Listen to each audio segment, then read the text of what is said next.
A quick bit of history about University of Cambridge. We are the fourth oldest surviving university in the world. We have a worldwide reputation for being a centre of academic excellence, and also an amazing sense of history. As you walk around, you are surrounded by beautiful medieval buildings, Georgian buildings, even some really beautiful modern architecture. It is really a fantastic place to come study. And Cambridge, like I said, is one of the best universities in the world. So we take students not only from all across the UK, and we take them from England, Wales, Northern Ireland, Scotland. We do take students from across the world. And I think one of the lovely things about studying at a Cambridge college is the fact that you will get to meet the international students. You will have supervisions with those students. And I think it's really rewarding and enriching being able to meet people from different parts of the world, from different backgrounds, who might think and feel completely differently to how you think and feel about the subject that you study. I think that's a really important bit about a Cambridge college. And we don't offer that many courses. Of course, history would be one of them. Otherwise, it'd be pointless me talking to you. But I think, and I will come into this in a lot more detail, the history course here has got real breadth. It will have the most breadth, probably a lot of Oxford and Cambridge. They have the most breadth in their history courses. There is incredible array of periods and regions and themes that you can study through the history degree here. We're a small university, so we only take around about 3,500 students a year. In total, there's just under 14,000 undergraduates across all years of study across every college. And to put that into some sort of context for you, a big university like Manchester can take about 13 to 14,000 students in its first year alone. So most big UK universities are sort of 3 times the size of Cambridge. 2 reasons for that. One is the supervision system, and I will talk a bit more about the supervision system. Well, I'll talk about that a bit later. The other reason is to do with accommodation. So every Cambridge college will guarantee you a student bedroom for the entire length of your degree. Now, because of that, there is a limit on the number of bedrooms available, which in turn limits the number of places that we can offer. And lastly, we are a collegiate university. So there are 3 types of university, or 3 main types of university in the UK. You've got a campus university, which is where everything that you would ever need as a student is in one geographically designed campus. Warwick would be a very good example of a campus university. Then you've got what we would call a city university. That's where you might have a main sort of hub of university buildings in the center of a town or a city, but then other facilities, other university buildings, other sort of sports facilities, accommodation, they are spread out across the city. A good example of that would be sort of any of the London ones. So something like King's College in London would be a good example of that. But of course, then you have a collegiate university, and then Oxford and Cambridge are the 2 standout examples of a collegiate university. And what that is you have the departments, the colleges, they come together to make up the university. And the way to think about the college is really almost like a mini campus. Okay, so just like everything that Warwick has for its own students on Warwick University campus, we basically have in miniature for each college's students. And it really is your home away from home. So it's where you will live, and somewhere like at Corpus, you will live the furthest away you'll actually live from the college building. In second year, you might live at one of our accommodation blocks called Newnham House, which is about a 5-minute walk away. In first year, you'll be living in the main college buildings, which James showed you around earlier today. And to be honest, that's true for most Cambridge colleges. You'll be living basically in the college themselves for the length of your degree. It's where you'll do the vast majority of your socializing. Clubs and societies, which we talked about earlier. In terms of that, we've got student councils called the JCR, which helps staff like me run college, right through to the traditional sports teams like the boat club, the football teams and the rugby teams, right through to the slightly more unusual society. So Corpus has one of the most active climbing societies, has a knitting society. The list goes on and on and on. And this is true of any college. If there is not a society or club that represents one of your hobbies or one of your extracurricular activities, but enough of you and your mates want to get together to make one, every college will allow you just to make a new club and society. So it really is, the colleges do form sort of like the focus of the majority of your socializing. And like I said, it's where you'll get involved in your extracurricular activities, but there are also university-wide clubs and societies. So if you So, for example, there is obviously individual colleges have their own boat club, but then there is, of course, the University of Cambridge Boat Club. And those university-wide clubs and societies take students from all different colleges. And your college is also where you have some of your teaching. And a couple of questions were asked about this actually in the undergraduate Q&A, which we didn't get to. A couple of people asked about, well, do the fellows you have affect the option papers you can take? You know, the fact that we have, you know, if we're lacking a fellow with a certain expertise in, I don't know, cultural history, does that mean that if you were an undergraduate here at Corpus, you wouldn't be able to take any papers on cultural history? Not at all. So the teaching is organized centrally by the faculty. So if you say, I want to do option 3B in your second year, the faculty will make sure that there is a supervisor available to you. Now, they might be at your college, but they could be at a completely different college. So your choice of college, where you end up living and where you end up being a member, has no impact on sort of your range of options and your choices through your degree. And colleges are really what make the Oxford and Cambridge experience unique. So it is they provide so much sort of support for their students, and you can break that down as an academic. So every student has a director of studies who is a fellow in the subject that you are studying. Their job is to help guide you through your undergraduate degree. They're also there if you have any sort of academic problems for whatever reason you might have. They're there to make sure that you are achieving the best that you can do and that you're enjoying your degree. And I should also just pause there and talk about the supervision system, which I mentioned earlier. You also get support from your supervisors, and a supervision is when it will be you, probably with another student, but you can be on your own, and then you'll be having a supervision with the academic. So it's very intense contact time with the academics, which in of itself is a very supportive environment, and it's also an incredibly powerful way to learn. And if you love history and you love coming up with your ideas about history, and you want to, you know, debate and discuss your ideas in a supervision with a leading expert in whatever is the topic you're interested in, the supervisions are a real, I mean, they're an amazing experience. It's a real privilege to be able to have that access and that contact time with those academics. There's a lot of welfare support. So every college has trained mental health professionals. Every college has their own college nurse. There is a welfare team headed up by the senior tutor. You have a personal tutor who will be an academic who is not related to the subject that you study. And they're there, just like how your DOS is there to help you with any academic problem you might have. Your personal tutor is there for every other type of problem you might have. Now, that could range from feeling homesick, going right through to, I've run out of money this term and I can't afford my rent. Is there any funds you can help me apply to? You know, your personal tutor would be your first port of call. And then also the JCR, the undergraduates, you elect welfare reps as well, who you can approach with any problem as well. And there's also a lot of financial support. And certainly one of the ways that I benefited most from my college experience was the financial support available to me. There's now something called the Cambridge Bursary Scheme for all UK students are eligible, and it's assessed on household income, and that pays the maximum financial support available through the Cambridge Bursary Scheme is £4,500. There are then on top of that lots of other specific college grants that you would be applied to, and this does vary from college to college, as Dr. Reed mentioned earlier today. But there are IT grants, there are book grants, there's travel funds, sporting equipment grants. The list goes on and on and on. And there's also a more general fund called the Student Support Fund if you find yourself needing money for whatever reason.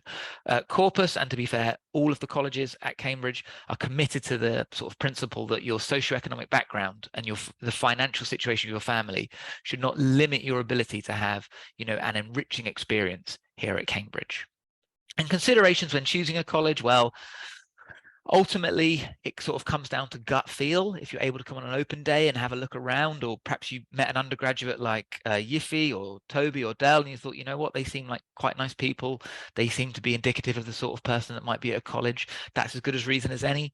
But often when people are drawing up a short list, they might go for the sort of old college experience versus the new college experience. They might look at size, so large versus small. And they might also think about the location within Cambridge. And certainly lots of our undergraduates pick Corpus because you cannot be more central in Cambridge than Corpus. And most certainly, unless you're doing maths, which obviously none of us are, the faculty building is a 10-minute walk away. A lot of our students don't need bikes. You know, it's a sort of a stereotypical thing that all Cambridge students have, which is a bike. If you live at Corpus, you would rarely ever need to use your bike. And a little bit more, I know again, Charles did talk a little bit about this, but we are the sixth oldest Cambridge college. So we're founded in 1352 in the wake of the Black Death. We're a small college, so we take between 94 and 96 students per year. And I should add, a couple of you asked about how many historians do we take. We take between 6 and 8 historians per year, and that also includes students studying history and politics.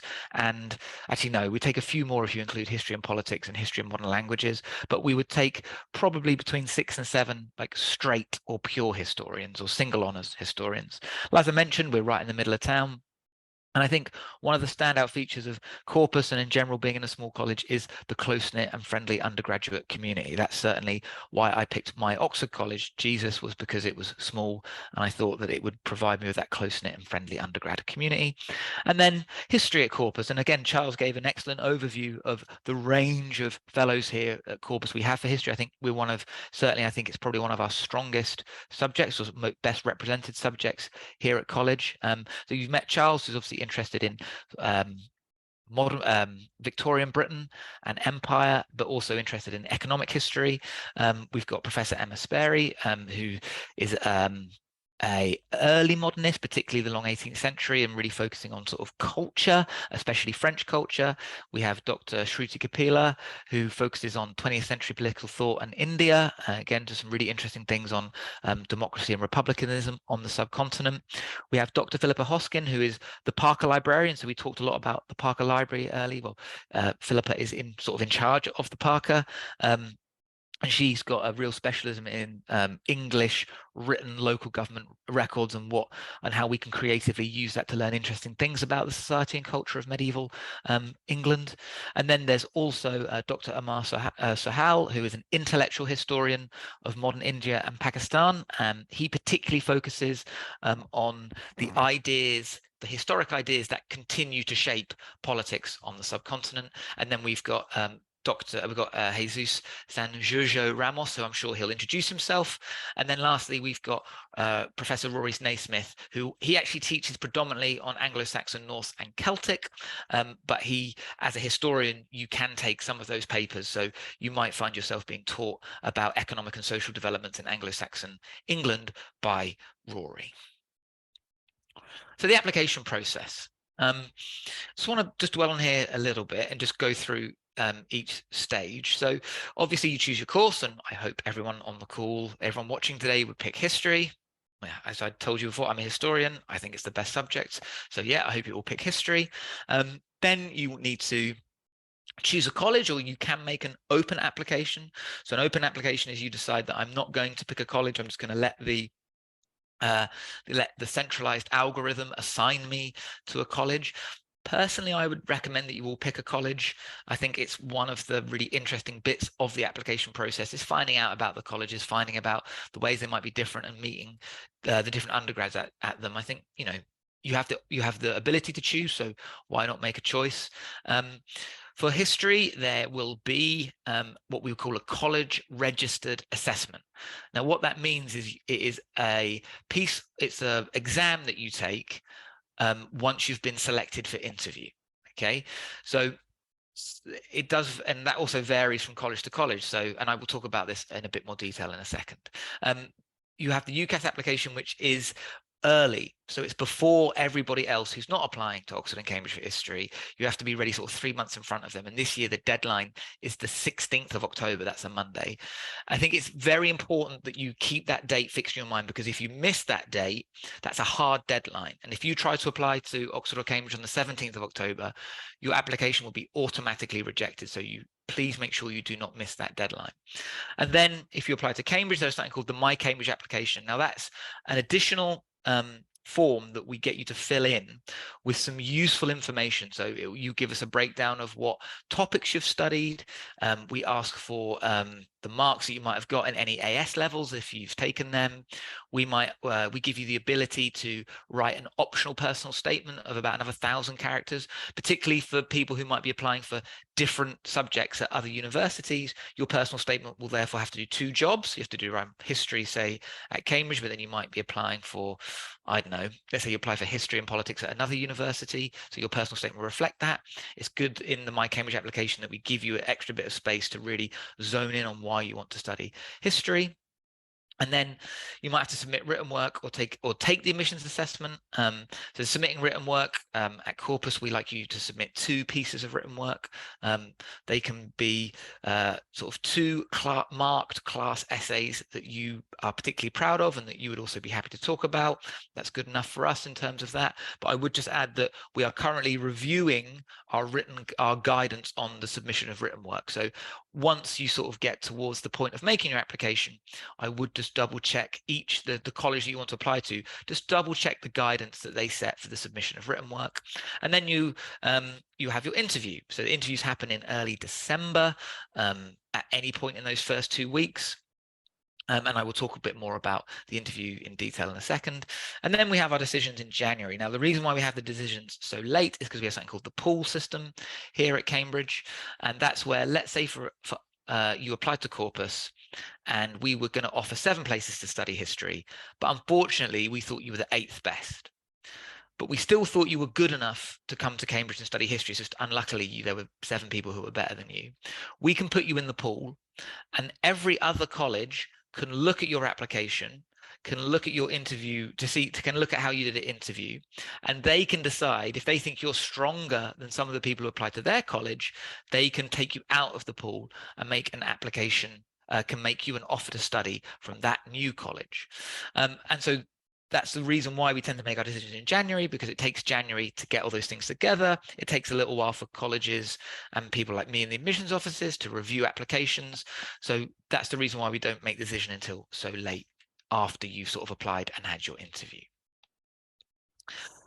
I just want to talk about the structure of the course. And I think because, I think a lot of questions around the structure of the history course came up in the Q&A earlier today. Now, I would strongly recommend, I did put in the chat earlier on the link, which is in the pink box there. And I will go through it and I will give you a brief outline of some of it, but I won't be mentioning every single option paper that you can take. So in first year, what we call part 1A, you will take 5 papers. There'll be 2 outline papers, a sources-based paper, an historical thinking paper, and an historical skills paper. Now, the outline papers in your first year, you'll have 10 choices, and they all cover different periods and different areas of the world. So you can do modern Britain and Ireland, 750 to present. You can do North America, Central America, and the Caribbean, 1775 to present. And you could also you could also look at the global south from 1750 to present day. And there are also some medieval options and some early modern options as well. In the sources paper, the point of that is to do in-depth work with primary sources. So they would tend to have a narrower focus than one of your outline papers, and they would tend to be narrowly focused on a theme. So some examples or some examples that I would think would be interesting. You can do trade and travel. You can do the Arab intellectual. You can do Arab intellectual history from 1856 to 1967, and you can also do a paper called Imagining the African Economy. And then with your historical thinking and the historical skills paper, that's more based upon sort of think about it in terms of historiography and also looking at the methods of how you are a historian. So looking at archival research, sort of challenges of languages, etc., etc. But certainly in the historical thinking paper, that would be based around sort of reviewing and analyzing sort of seminal books that have made a real impact on the discipline of history. So a good example of that would be focusing in on Religion and the Decline of Magic by Keith Thomas, which was written in the late 70s, which had quite a big impact on our understanding of religion in the early modern world. Right, in the second year, what we would call part 1B, you take 4 papers. You have 4 choices. You have 2 topic papers, you have a research project, and then you have historical thinking 2. Now, some good examples of the topic papers, which are similar to the outline papers, but again, different. Some examples of current options for the topic papers are Warfare, Kingship and Society in Anglo-Saxon England. You might find yourself being taught by Professor Naismith if you took that option. The History of Political Thought, 1700 to 1890. As you remember, or if you do remember, Charles mentioned Dr. Sam Zeitlin, who would possibly teach you that. Then you could do the US since World War I, so really quite modern to almost contemporary history. And then a sort of interesting one, sort of a history of science type paper. You've got Nature and Knowledge, 1500 to 1800. The research project, again, that's similar to a dissertation, but you do it on you choose an area that you'd be interested in. So obviously where your dissertation is whatever you want to study, you come up with a question. The research project there is a sort of getting you prepped for that. So a couple of the interesting ones that I've pulled out, I think there is Rethinking Colonialism. There is Music and Society from Renaissance to the Romantic. And then there's also Gender in Early Modern Britain. But again, I think there are 18 options that you can pick from. I've just picked out a couple there, sorry. And then, whoops, jumping ahead. And then in your third year, which we call part 2, there are 5 papers. Now, there are 3 compulsory ones. So there's Historical Thinking 3, and I should say that Historical Thinking 2 and Historical Thinking 3 are essentially building on what you did in the Historical Thinking 1 paper in first year. So you have to pick a special subject.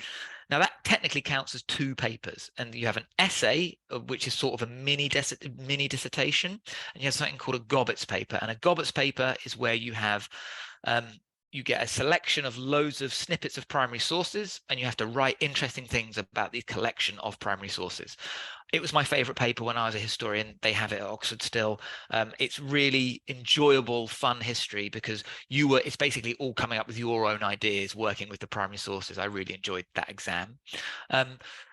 Some good examples of special subject papers would be, and they're quite unusual, but there's Albrecht Dürer and the Uses of the Visual in Early Modern Germany, Heresy, Inquisition and Society, Southern France, 1150 to 1300. That's taught by Professor John Arnold, who's a very, very, very interesting medieval historian.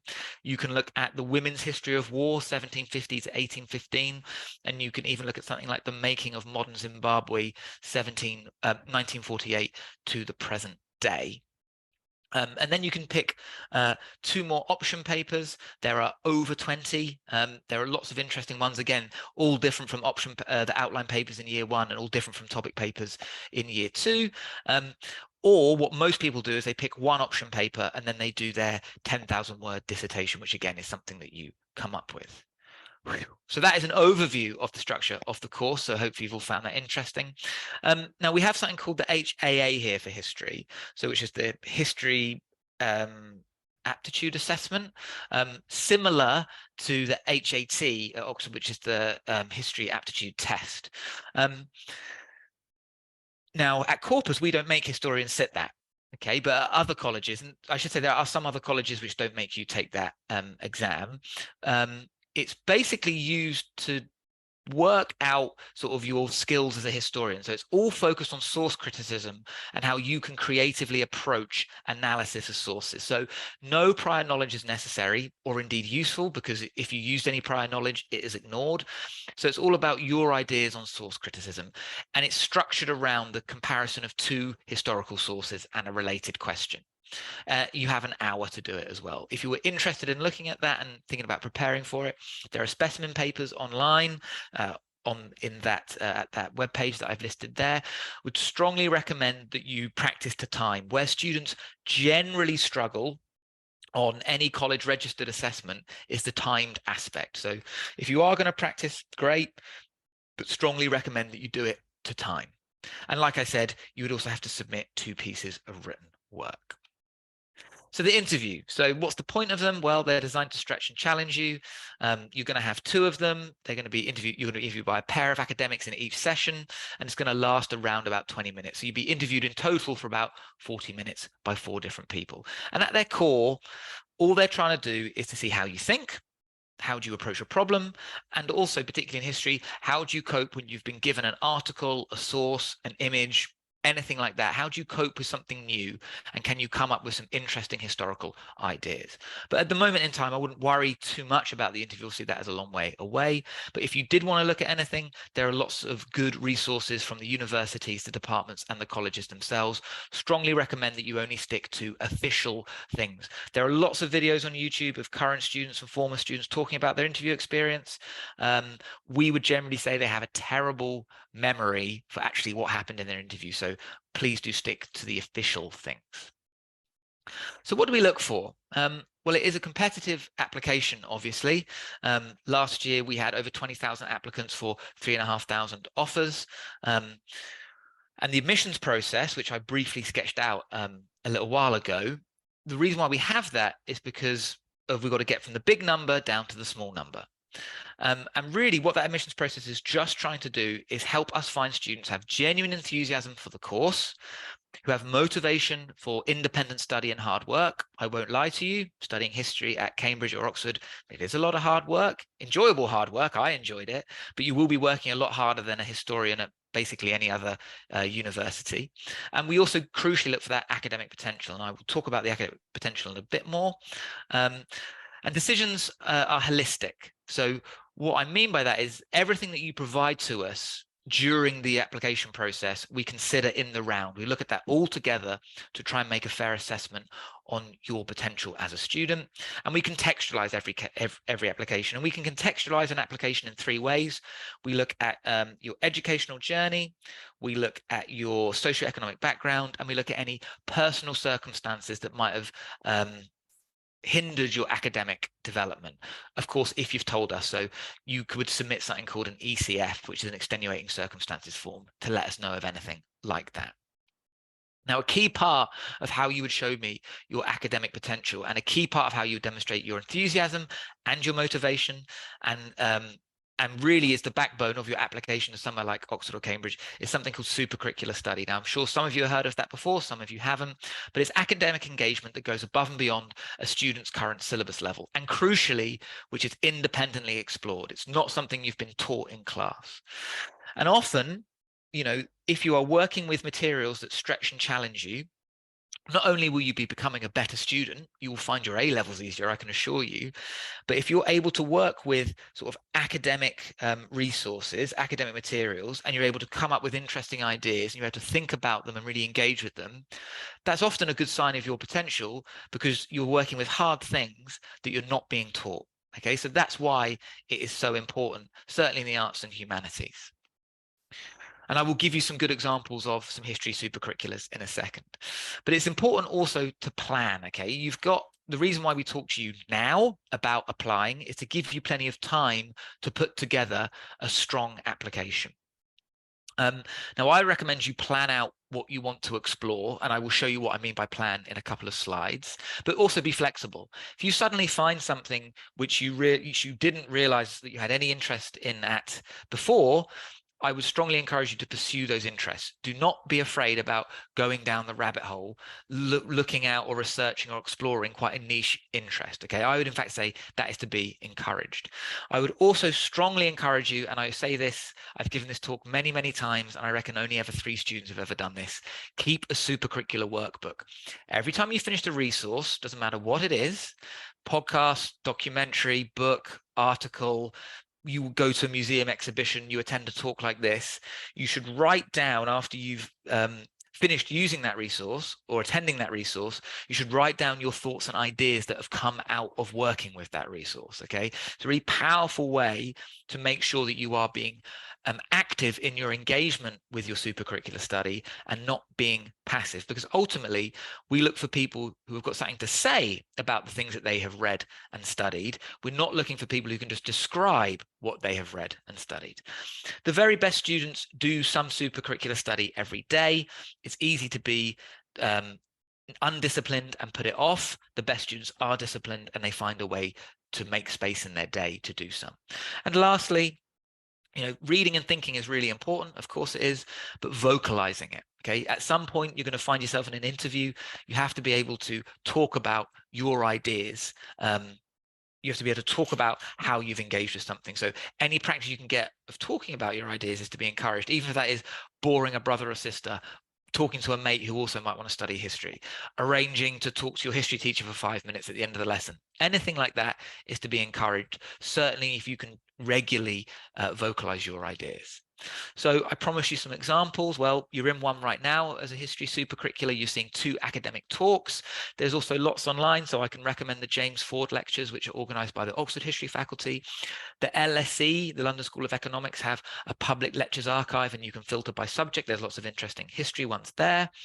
There is lots on the web, the Royal Historical Society, the Parker Library on the web, which again, I dropped the link to that in the chat on the first talk when Dr. Reed was talking about it. The Cambridge History faculty has a virtual classroom. And again, there's some really great resources on there, some great questions and ideas to sort of structure your supercurricular study around. And then my own personal favorite, strongly recommend the History of the World in 100 Objects podcast. That is absolutely fascinating. And I defy any of you to not find something interesting in any one of those 100 podcasts. And that's available. You can get that direct from the BBC Sounds, or you can get it on Spotify. Some reading suggestions. Now, I could have filled up 40 slides with books, and ultimately it's up to you to find the things that you are interested in. But I would particularly say What is Medieval History by John Arnold is a great introduction to the study of the medieval world, particularly if you have not studied medieval history at school, but you think you might be interested. And that's by John Arnold, the chap who I recommended about studying that Southern France 1100 to 1350 paper.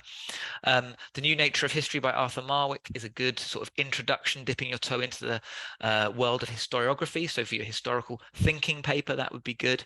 And then sort of some classics.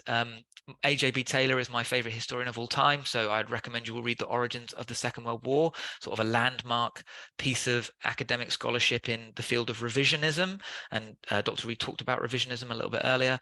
The Rise and Fall of the Great Powers by Peter Kennedy, again, in very interesting sort of political economic history of the world. I'd recommend that. And also something a little bit more unusual for those of you possibly interested who study geography or trying to decide between history and geography, History of the World in 12 Maps is also very interesting. But ultimately, we want you to go out and find your own things. And by plan, this is what I meant.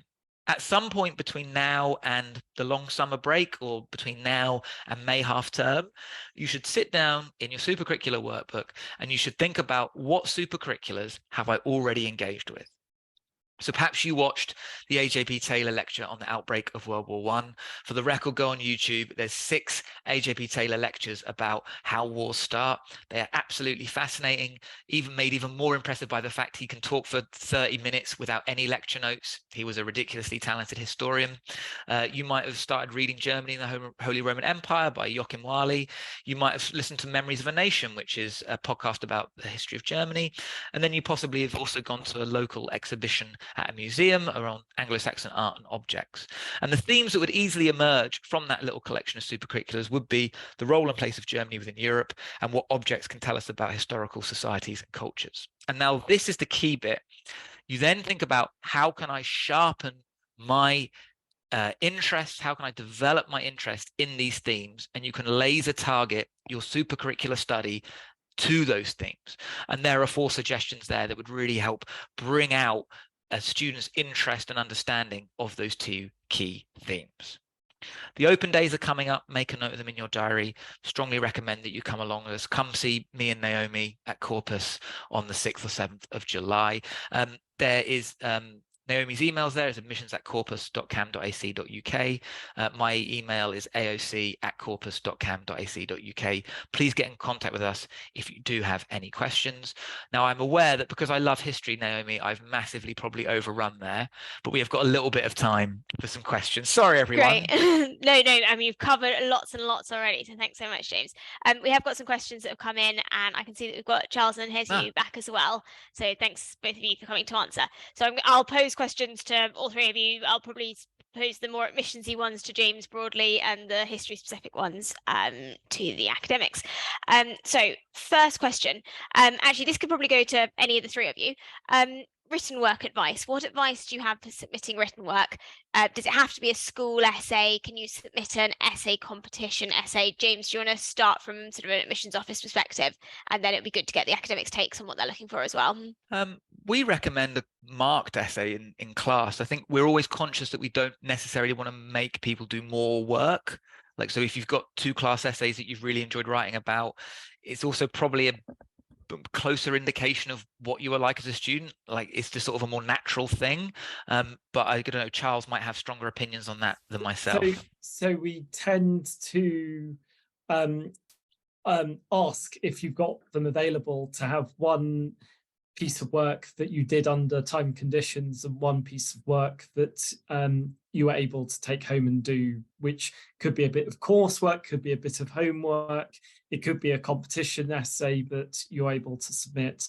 But if you don't have one of those types of work, so if you don't have any suitable bit of coursework or homework, you're welcome to send in 2 timed pieces of work. Vice versa is also true. You're able to submit work that you've done in an A level, which is not strictly a history A level. So you are welcome to send in an essay that you completed if you're doing A level government and politics. That's also entirely fine. I mean, obviously, I wouldn't submit something which has nothing to do with history. So how do cells reproduce from your biology A level would not be what we're looking for admission to a history degree. But something about a historical subject from a different A level course would generally be acceptable. Brilliant, thank you. That's helpful to get that insight. Next question is what's Cambridge's view on gap years? I think anybody could take this. Gap years. I think the admissions office perspective on this is that this is discouraged in highly quantitative subjects, particularly maths, because you can go very rusty very quickly in maths, in that they've done studies on school children finding they lose a term's worth of work when they're away for the summer. Even the summer holiday can kind of cause students to go back a term. So in quantitative subjects, that's gap years are discouraged, but in qualitative subjects, there's absolutely no problem. So history is not a particularly quantitative subject. You can avoid numbers virtually completely in a history degree if you wish, and therefore that would not apply. So you are welcome to do so, but I think you have to be clear at interview about that you will use your gap year productively. So what are you spending your gap year doing? What books are you reading during that gap year? What super-curriculars are you doing that year? How are you keeping your interest in history going? So I would discourage gap years where the plan is to have a 12-month holiday from doing any form of academic work. I think you still need to have a plan, and a plan that you can defend at interview if you're asked about what you're planning to do in your gap year. Thank you. Next question I think is probably more for James. Is there any advantage to making an open application? Like statistically, are you more likely to get in? No, not at all. It holds exactly the same as if you choose a college. Thank you. Next question does taking the HAA or not taking the HAA affect your chances? So is there sort of a tactical element to thinking about whether you apply to a college that does that course or does that assessment or not? And a few people have also asked relating to that, if you apply to say Corpus that doesn't use the assessment and then you're put in the pool, can you still be taken by a college that does use the assessment? Will you be looked at in the pool? So at the moment we don't use the HAA to assess applicants, although I think that is going to change, although the date of that hasn't been announced. So all colleges will get people to do the HAA. At the moment, there is absolutely no evidence that if you come from a college which doesn't use the HAA, that you're less likely to be picked out the pool. So Corpus students, if Corpus put people in the pool, they're normally quite popular. Yeah. And there's lots of students I've interviewed crop up at different colleges and come and say, do you remember when you interviewed me? I'm now at this and that college. So I don't think there's any discrimination against people who have or haven't done the HAA. The thing to note is that if the university decides all colleges will require people to take the HAA, Corpus won't use that as a filter on itself for deselection. So in Oxford, they use their aptitude test as a filter mechanism of you have to get above a certain mark to get an interview. We won't do it like that. We will use that as one of many bits of evidence to make a decision about whether to interview you and whether to give you the place. And and we will mark it probably qualitatively rather than strictly quantitatively. So rather than playing the numbers game, we will think about the quality of your writing and the other bits of evidence we've got in the application. Thank you. And I think for now, while Corpus doesn't have it and some other colleges do, I think we'd recommend choose a college based on the college you want to go to. I wouldn't recommend choosing which college to apply to based on whether or not they have the assessment. I don't think that will affect your chances. Best just to choose a college that you can see yourself living at and studying at. Question for James: how many super-curriculars should you be doing? We always get asked this question. It's really as much as you want to do. You know, obviously, if you a really enthusiastic student who really loves history will be reading history all the time. So to be subjective about it and to make it all about me, which is my habit, I read history every day when I was your age, and I still read history every day. Read history for an hour every day at the end before I went to bed. So I think my advice would be get out of the mindset of, it's quite a quid pro quo mindset. Get out of that.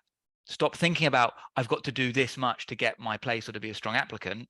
The best applicants just live and breathe their subject, and then they will talk about it in an interesting way, as opposed to like listing all the things they've done. I would also say as well, in a personal statement, you're better writing it thematically and cherry picking the resources or books or ideas that you've enjoyed thinking about the most, rather than trying to cram a personal statement full of 20 things, because you'll just be a parrot can list things, and we want to see your engagement with things. Charles is nodding, so I said the right thing.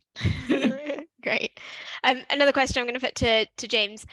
Is there any advantage or disadvantage of taking 4 A levels over 3 A levels? No, not at all.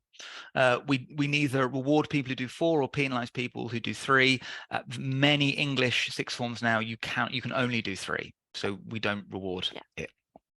I think the only exception to that, which wouldn't apply to people here, is if you're doing natural sciences and you need having double maths rather than single maths. But that's the only exception to that rule, which I think will apply to 0 of you, as this is a history masterclass. I think question for Charles and Hezu probably now. What's the difference between the history and the history in politics or history in MML, so the joint tripluses, in terms of both the admissions process, and let's combine a few questions together for time. So the admissions process, and also in terms of how it works, the split between the 2 courses when you're actually here, if you're doing a joint honours. So I'll quickly outline the structure of the courses in terms of how they differ from each other. So basically, the history course, you basically take options offered by the history faculty and basically no other faculty. In history and politics, you pick half your choices come from the history faculty, half come from politics. And history and modern languages, in the second year, you pick half from each. You then have a year abroad, which you don't get in history and politics. And then you come back and do the 3rd year of your degree in the 4th year. So it's a 4-year course. The others are 3-year courses. There are certain compulsory papers in HPT at the start of HPT. And I think it's you should be very careful in thinking about which you apply to, because history and politics is a bit different at Cambridge from other universities. Essentially, HPT in Cambridge is history and history of political thought. So you will be asked, who's your favorite historian of political thought? Who's your favorite political theorist? Doesn't matter whether it's Marx, Hobbes, Locke, or Gandhi, anyone else who's written or is about political thought or is a political theorist, rather than comparative politics. So that's things like British political history in the 20th century or American political history in the 20th century.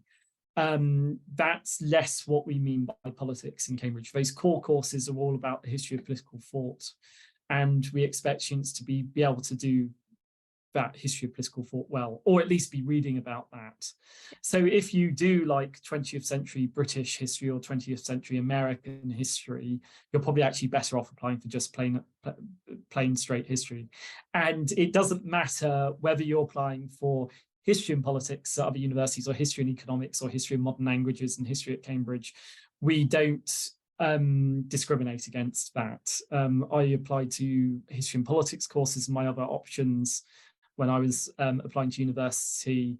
We had an applicant a successful applicant who's currently a first year, who applied for history and philosophy at all of the universities, because we don't sort of give the personal assessment a mark. We simply use it as the start of our discussion.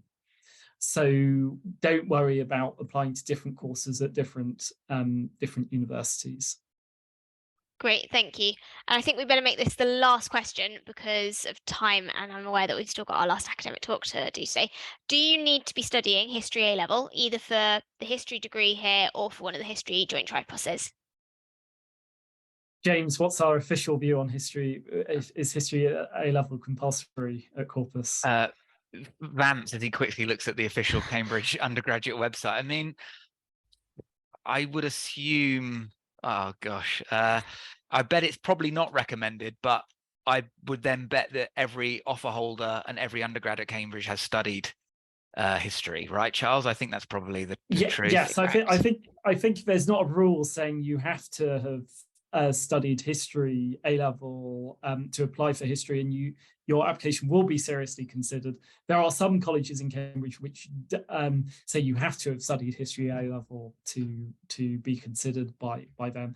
I'm not sure we're one of those colleges, but probably if you look at our successful applicants, they'll all have studied history A level or equivalent at A level. I think the exception is history and politics doesn't require politics A level. Yeah. And I think that if you look at our history and politics offer holders, not all of them have studied politics as a separate subject from history at A level. So don't think you can't apply for history and politics if you haven't studied politics A level, but you really love reading Marx or Hobbes or etc.